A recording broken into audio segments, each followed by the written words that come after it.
Krishna. Hare Krishna. So we are here at Matchless Gifts again. It's been a long time since we've been able to be here with Srila Prabhupada and read Srimad Bhagavatam.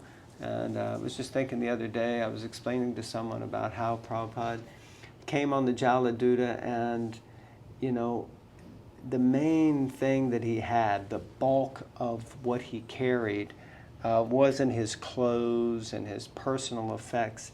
It was a trunk of Srimad Bhagavatams that he had printed, the first canto in 3 volumes, for those who don't know. And he had those transported as cargo. That was the main thing. And yeah, how valuable this Bhagavatam is, and how fortunate we are to have it, and what this personality, the messenger of Bhagavatam, went through to bring it to us.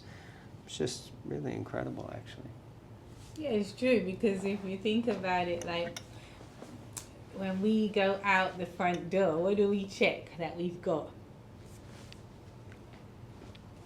Phone, most important, and the keys. Sometimes we forget our keys, but we don't forget the phone. And if we're going on a journey, then we've got travel snacks. But most people don't pack Bhagavatam. And now it's nice and compact. You don't need to carry it around in a trunk, or 3 volumes, as it were. I always get you can just have it even in a small book.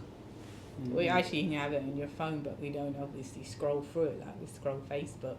So it's interesting though that Prabhupada did so much austerity, and when he came, and you know, he didn't even have proper clothes for New York because he froze. Prabhupada was freezing in his dhoti. He didn't have proper clothes. So, yeah. Yeah, I remember seeing some meme or whatever. It is something that some devotees put together. It was on, someone shared a link on social media, and showing how if we only scrolled Prabhupada's books the way that we scroll Facebook and we scroll Instagram or whatever, you know, like you wake up in the morning, first thing you do is you go for your phone, and you're like, you know, you start like chanting scripture and reading the next verse, and then, you know. So anyway, Hare Krishna. Yeah. All right, so we're here to read Bhagavatam, not give you a lecture about scrolling on your phone. Yeah, Canto 4, Chapter 25, Text 36. Om Namo Bhagavate Vasudevaya. Om Namo Bhagavate Vasudevaya. Om Namo Bhagavate Vasudevaya. Text 36. O killer of the enemy, you have somehow or other come here. This is certainly great fortune for me. I wish all auspicious things for you.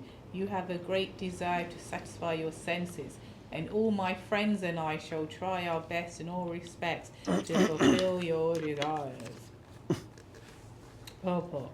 The living entity comes down into this material world for sense gratification, and his intelligence, represented by the woman, gives him the proper direction by which he can satisfy his senses to their best capacity. In actuality, however, intelligence comes from the Supersoul, or the Supreme Personality of Godhead, and he gives full facility to the living entity who has come down to this material world, as stated in Bhagavad Gita, Chapter 2, Text 41. Vaya vaya satmika buddhe ekeha kuru nandana bahu shaka he anantascha buddhayo avyavayatiyam. Translation. Those who are on the spiritual path are resolute in purpose, and their aim is one. O beloved child of the Kurus, the intelligence of those who are irresolute is many branched.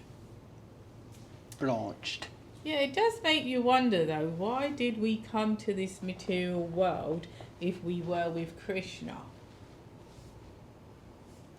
How can you get tainted if you're in the spiritual world?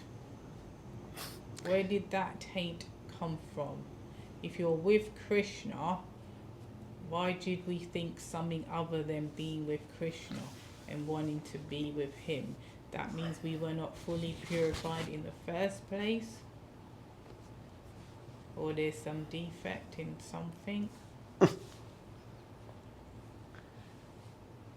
Is that a rhetorical question? Are you hoping the audience here will answer? Or you want me to answer? That some jivas are eternally conditioned.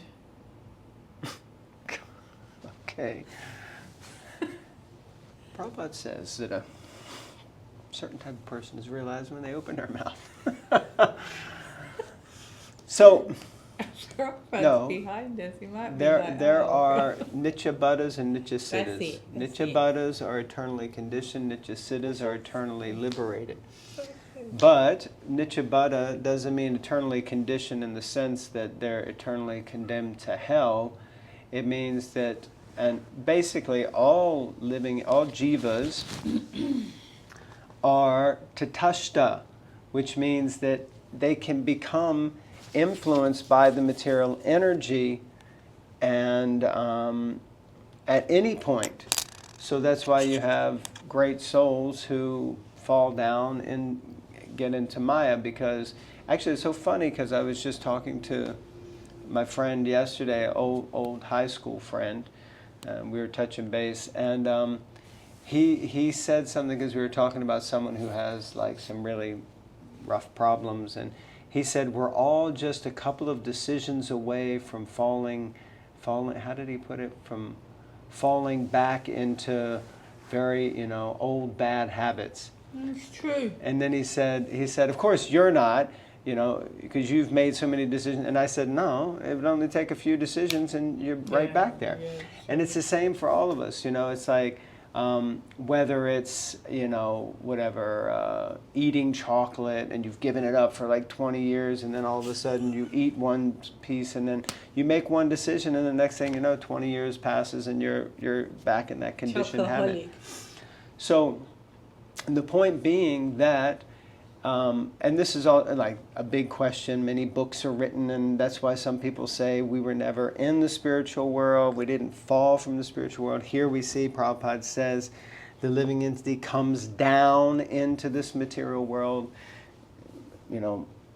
but the point being, and I've heard it explained very nicely by Bhakti Bhagavat Maharaj. He explained that it's not that we necessarily ever fall from the spiritual world.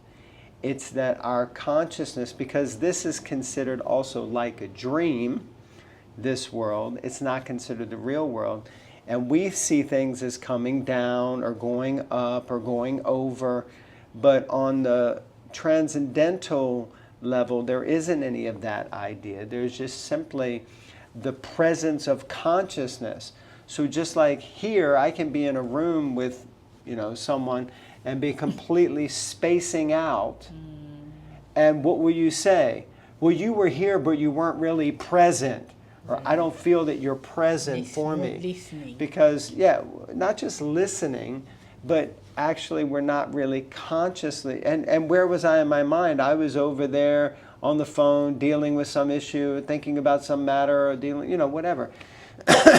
So wherever your mind kind of in consciousness takes you is where you actually are. It's not necessarily that, okay, my physical body is here, but my mind is elsewhere. So in the spiritual world, the idea is just like in a dream, in the spiritual world, we kind of slip into a slumber. Because Prabhupada explains that when you go back to the spiritual world, it will be just like the blink of an eye.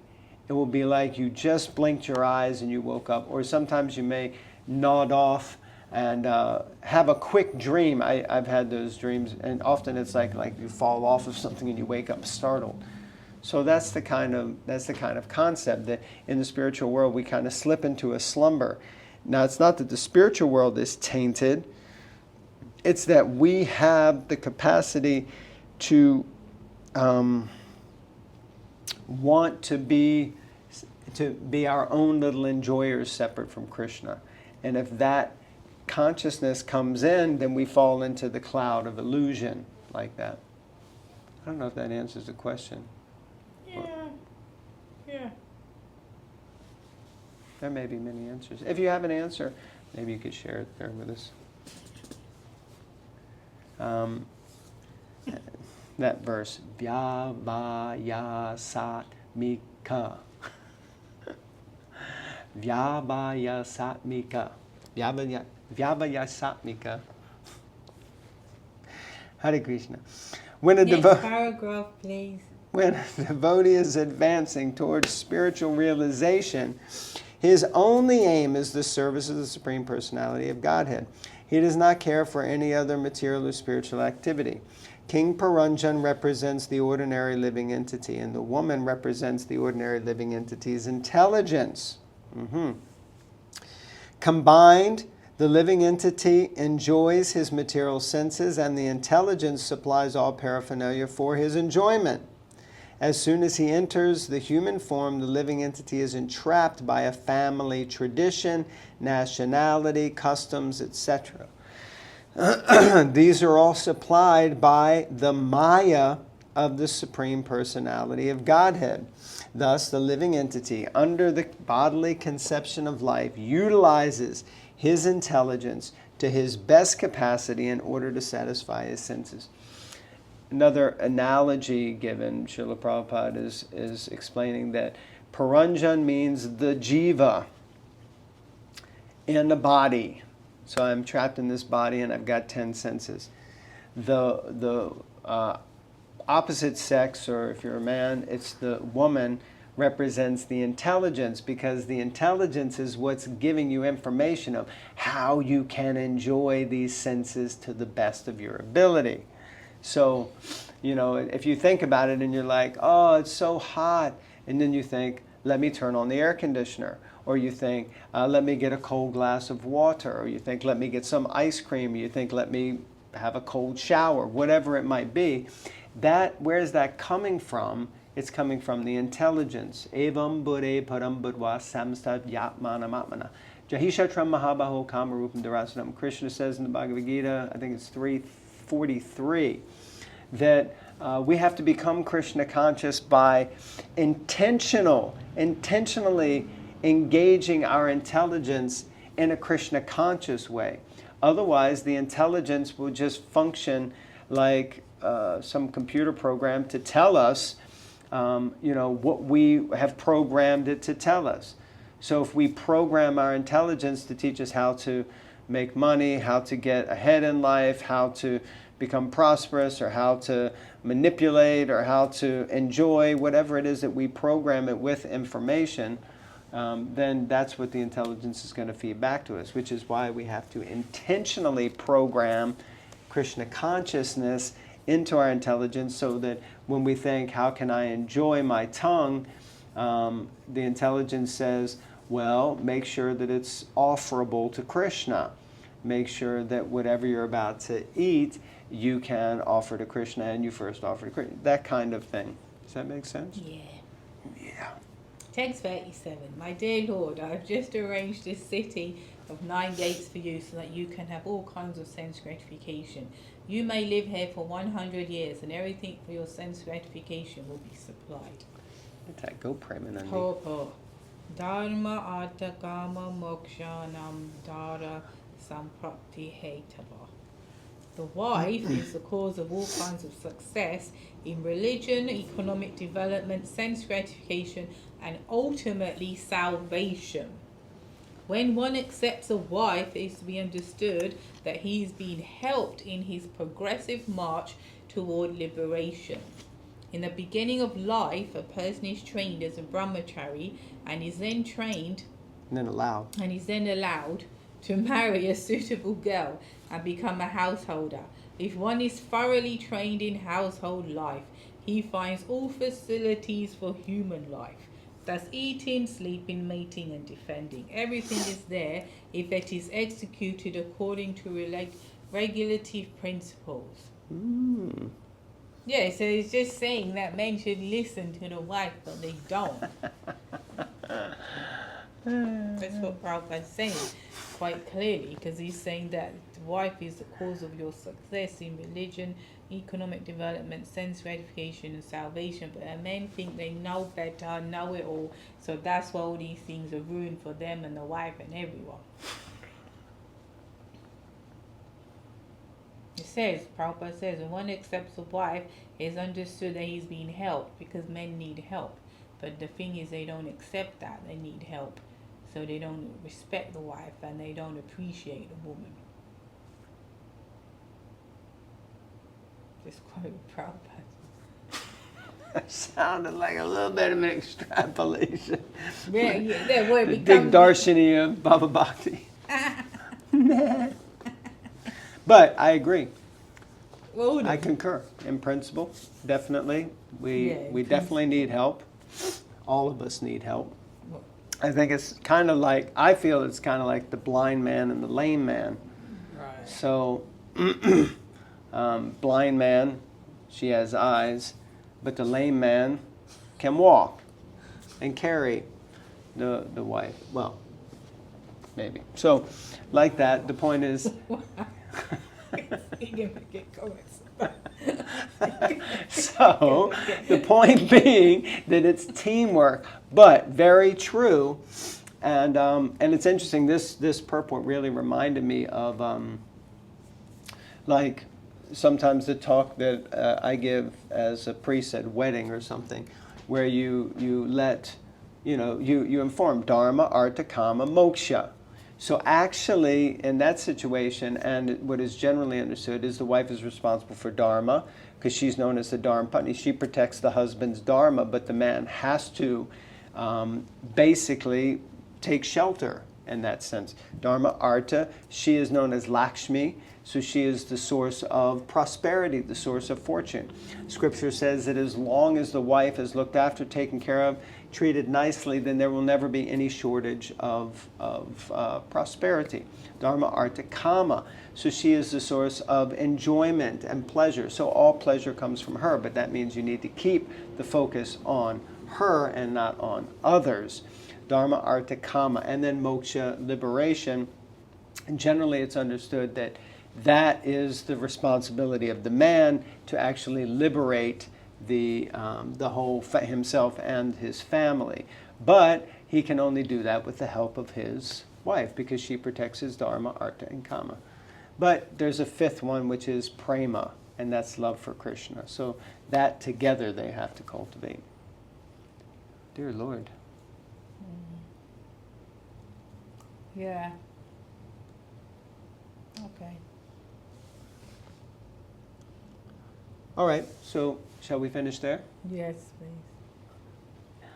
Anyway, I just want to publicly appreciate you and thank you for everything that you do for me. It's very rare to have such a wonderful wife, partner, that we sit together, we read together, we do service together. You know, we've traveled together. If you haven't, you can look. There's some videos somewhere on the Bhakti Vision. You know, we traveled cross country together, 8 to 10 hours in a car, which can be a test of anyone's relationship. So I just want to appreciate you and acknowledge you for all that you've done and are doing, and for sticking it out with me and tolerating me. Thank you. Hare Krishna. Hare Krishna.